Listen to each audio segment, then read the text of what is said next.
Let's be consistent. Welcome back to another episode of The Key to Consistency. I am your host, Rakia Collins, and on today's episode, we are going to be discussing the relationship between consistency and entrepreneurship. This is a very exciting topic. I am so excited to be talking to you guys today about the relationship between probably two of my most favorite topics. So we're going to go ahead and we're going to dive right in. The first thing that we're going to be discussing together is going to be what role does business planning play when we think about consistency and entrepreneurship? And for those of you guys who are like, a business plan, what? That's so like 1990s, early 2000s. Nobody writes down business plans. Nobody goes into that level of detail anymore. Depending on, who you are, I'm not going to say and continue to like generalize that business plans are mandatory. They are a must have because you can certainly scour the internet and you can find your fair share of success stories where, people don't necessarily have a full-blown business plan, right? Especially if you are someone who may be like bootstrapping your own idea. You may not necessarily have a fully fleshed out business plan. So I would encourage you, though, even if you don't want to write down a business plan, to continue to think deeply about your business and the plan and the vision that you have for your business. I think that a lot of times as an entrepreneur, people begin to underestimate, the level of planning that it takes to be a successful entrepreneur. And listen, guys, my hand is raised as well. I am not out here passing out judgment. I, can't necessarily say that for some of the businesses that I've started in the past, I did not have a business plan, and that's likely why most of them, if not all of them, I'm not gonna lie, I'm gonna be honest, all of them failed because I did not have a business plan, and not, again, that traditional business plan, but I didn't even have a vision. I just knew that this was an interesting topic and this was something that I wanted to do.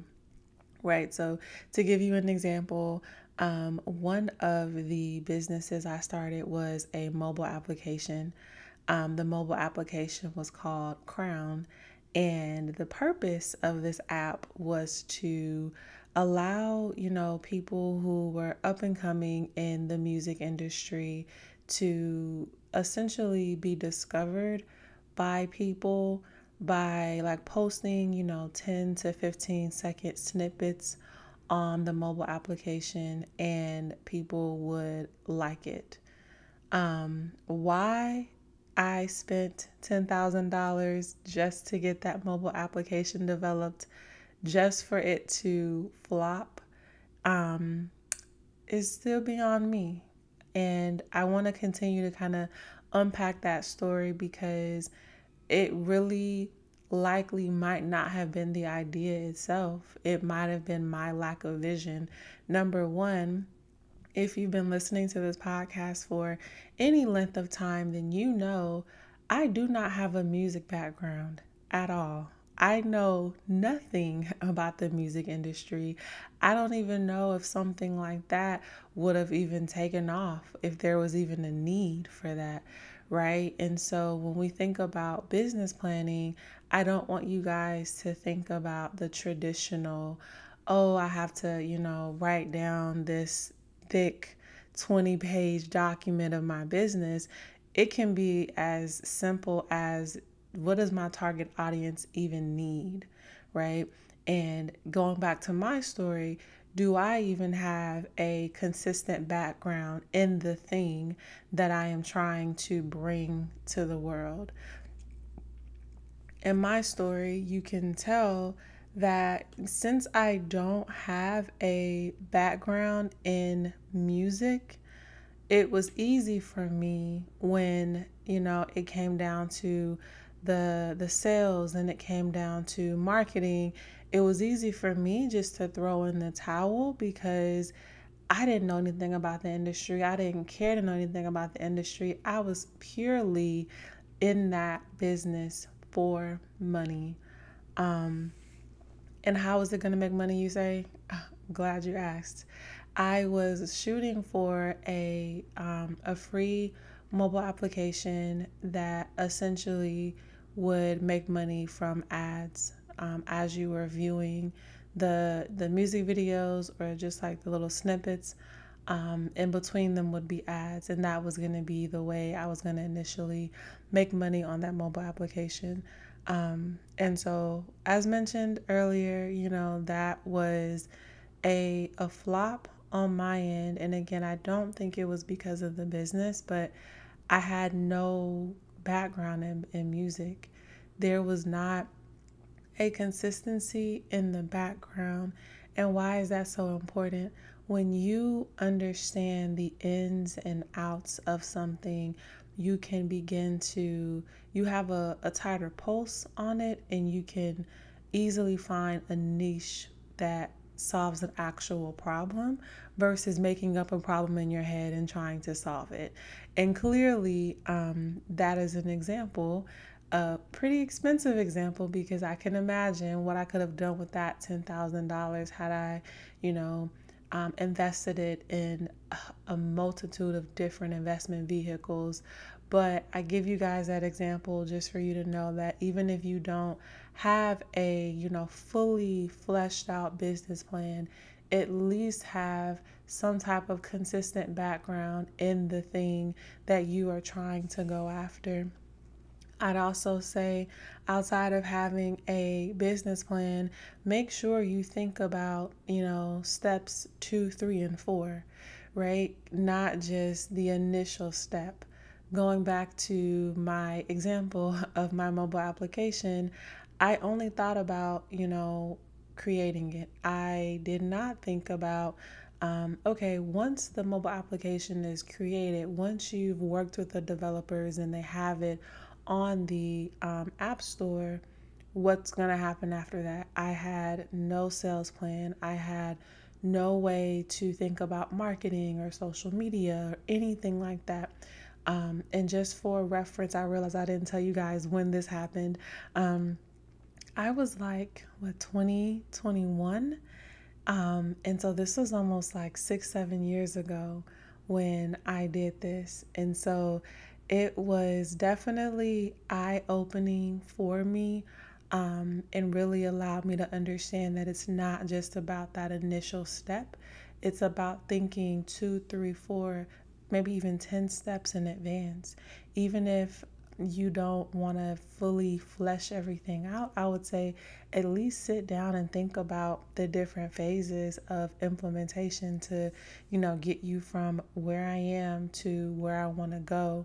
And work your way backwards, right? Sometimes as humans, we can be so focused on that end result of, well, I just want money, right? Well, okay, fine. If that's where your mind is, work your way back from, money.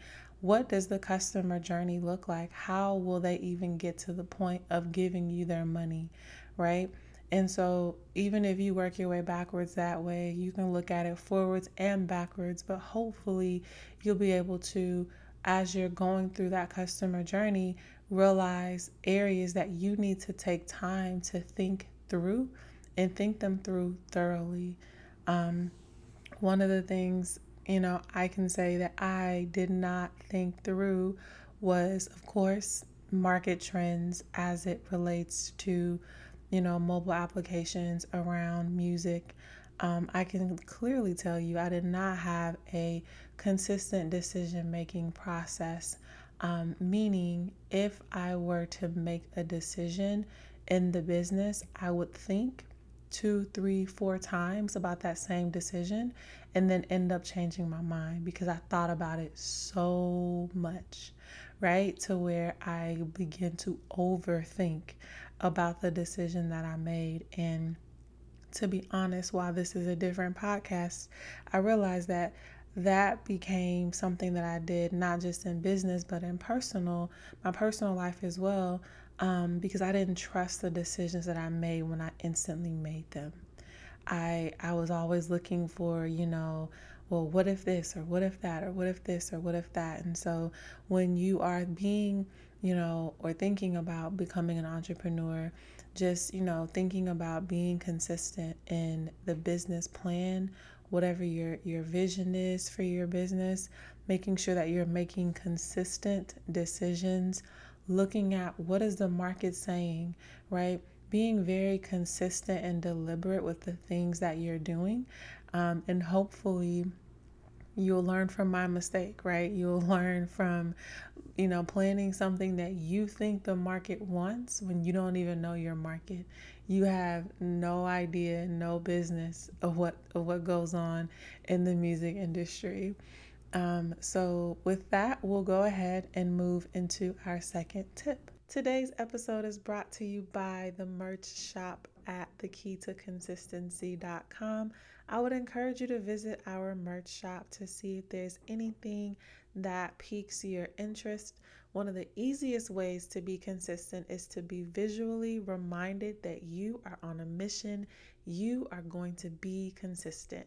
So whether you pick up a phone case or you pick up a t-shirt, we have something for you. Again, that is www.thekeytoconsistency.com. And I hope you enjoy the rest of this episode. Awesome, guys. So our second topic that we're going to chat through as it relates to entrepreneurship and consistency is going to be something that I am learning with this podcast, and that is consistent customer relationships and branding. I, for the life of me, did not realize, as simple as this may sound, the importance and it's just really a necessity of branding and establishing a consistent brand, right? And I'm not talking about just your logos. I'm talking about the way in which you communicate with your customers across different platforms. And this may sound so strange to you guys, but people can tell when you are talking to them and they've built a relationship with you versus when you decide you're going to outsource your customer service and they're speaking to someone who may not be in the country that they're in. They're speaking to someone who is a bit more, brash and a bit more harsh than you are. And even if, you don't necessarily handle your own customer relations or your own branding, this is not a shot at outsourcing, because again, if you're going to grow, you cannot do everything. You eventually will have to outsource. But when you get to that point, making sure that you hire people and that you work with people who are not just looking for the next dollar, but they actually care about your brand and what your brand is authentically saying to your consumer base, right? It is so important to make sure that when you're starting out in your business, whatever it is, right, that you start by building those strong customer relationships. I would almost encourage you to not start off and outsource customer service. Like, I think that customer service initially belongs to the person who's starting the business, right? And why do I say that? I say that because unless you're doing something like Amazon, where of course FBA, you go that way, then you want to go that way, but you have to realize that when you do that, you are giving away a portion of your business, and that person that you're outsourcing to may not necessarily know how to communicate with your audience. They may not necessarily, resolve things in an effective manner that may honestly end up hurting your brand, because especially nowadays we live in, cancel culture. We live in an environment where things can go left really quick. People can troll you on your social media. They'll jump from TikTok to Twitter to Instagram to YouTube, leaving negative comments everywhere, right? And so I think that it's important when you are just starting off in your business that you focus on building those strong customer relationships. And there's no better way to do that than for you to be, the face of your business, for you to be the person that's directly solving those customer concerns. And even as like, a little tip, if you find that, people are reaching out to you about the same things over and over and over again, you may want to even build a template for how to respond. So even when you do end up having to outsource, you can at least give them a shell of a template to say, this is how we greet our customers. We don't say hello, first name. We say, greetings, or how are you, or however you greet your customers, right? Like, you want to make sure that as a brand, as you're building your customer relationships, that you not only are consistent in how you're communicating with them, but that you also show yourself, show that your brand actually cares about their experience, right? I cannot tell you, I'm sure we all can sit here and just think through how many times we've interacted with businesses and things didn't necessarily work the way we were expecting them to work. And then now all of a sudden, when we see that brand, whether we see them in a YouTube ad or we, maybe drive by their business, now you have a bad taste in your mouth. And every time you see them or you think about that brand or you talk about that brand, there's a consistently like negative tone whenever you mention them. And that is what we want to avoid as we begin to start our businesses. The other thing that I think we should think through as we're, talking about customer relationships and branding is to really strive to like knock it out of the park. When someone comes to you with a problem, you want to provide a solution to them. I cannot tell you how many times people have brought problems to me, but do not bring solutions at all. And this is not in an entrepreneurial sense. This is, this is in your personal life. This is if you work a 9 to 5. This is in every area of your life. Just think about for a moment people who bring you problems.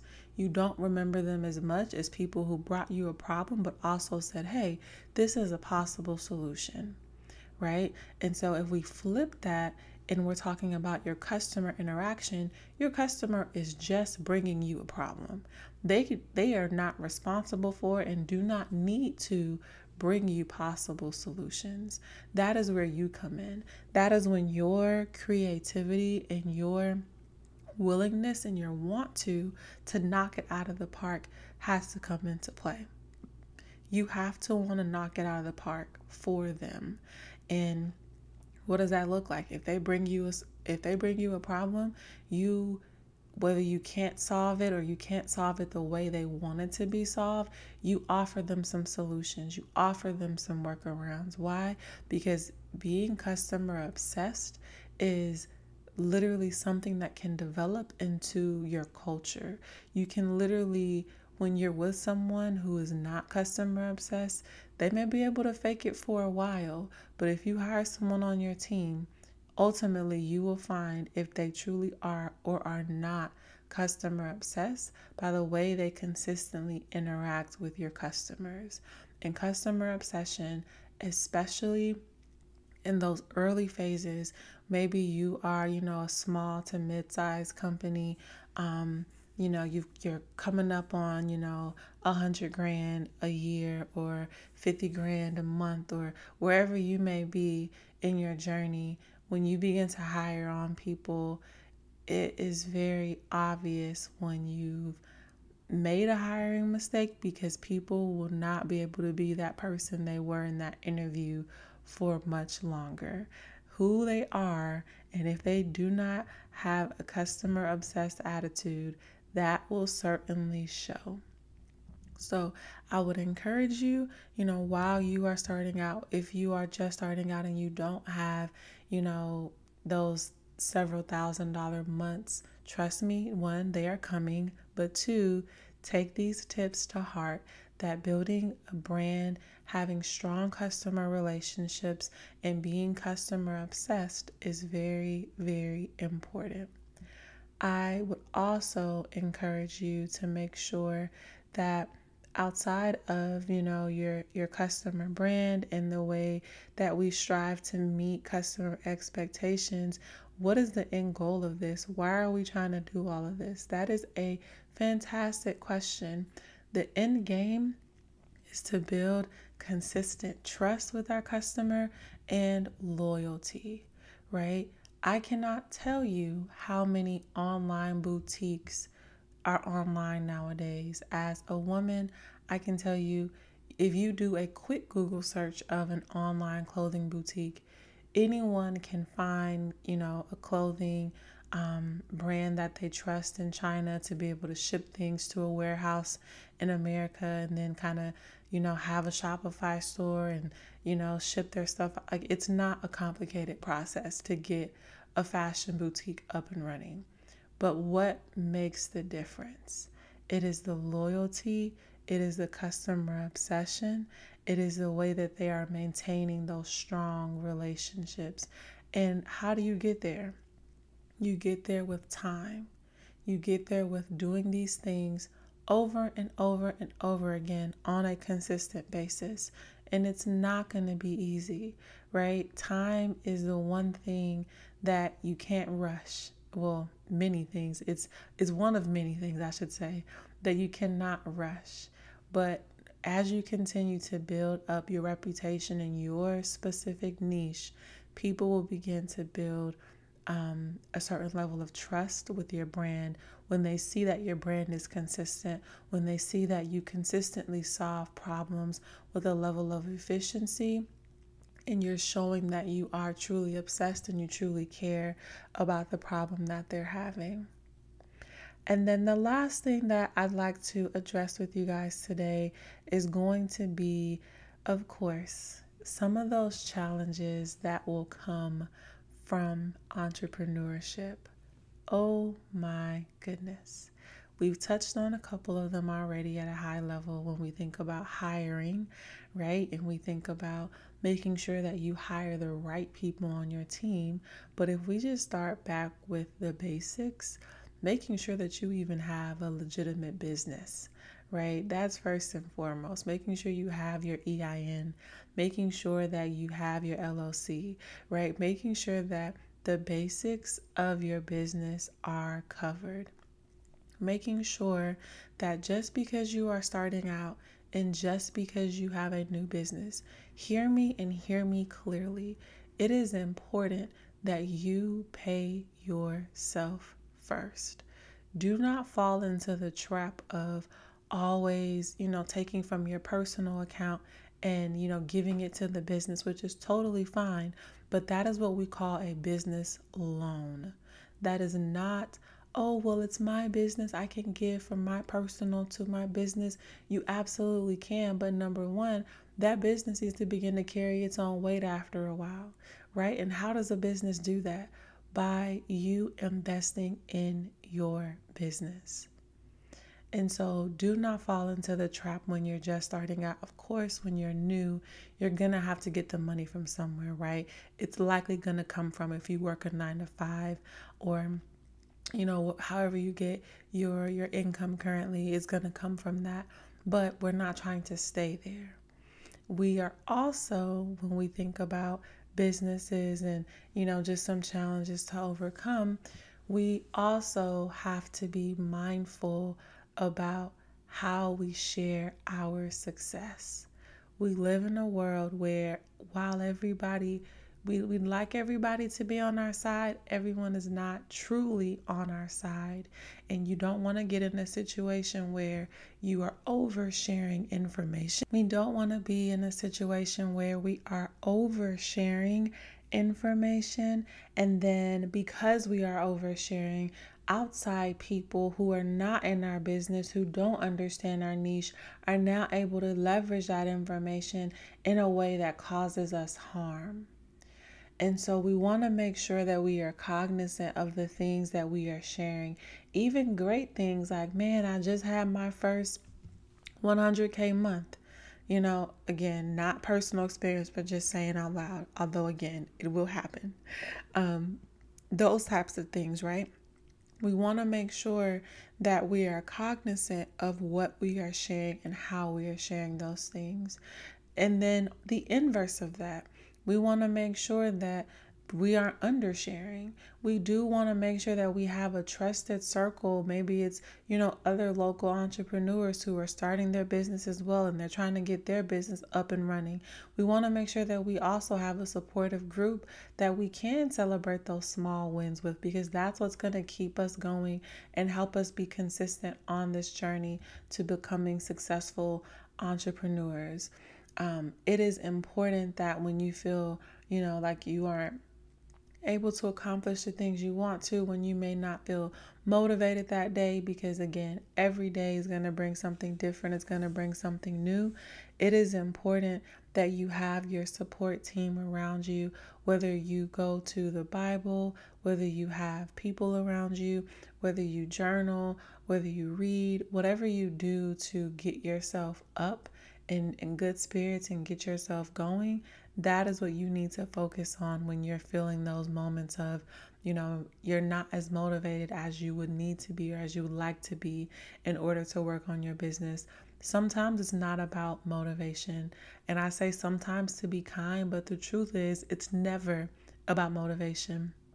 Especially not on this podcast. And if you're listening to this podcast, you know that consistency has nothing to do with motivation. You do it because it is a part of who you are. It is a consistent part of who you are. And that is why you do it. So hopefully you guys found something from today's episode, whether it was, a challenge, whether you just completely laughed at me for spending $10,000 in an industry that I had no knowledge of, or you decided, I'm actually going to, write out a business plan or think through my actual vision. Hopefully you found some tidbits that you'll be able to leverage on your entrepreneurial journey. And of course, as always, we're going to end today's episode with a verse from the best book in the world. Today's verse comes from Ecclesiastes 9:10. Whatever your hand finds to do, do it with all of your might. This verse is meant to encourage us as individuals to make sure that we pursue our work and our ventures with passion, dedication, and consistency. Make sure that you pursue your endeavors, especially your entrepreneurial endeavors, with a level of enthusiasm and diligence that they are due, and you will reap a reward in due time.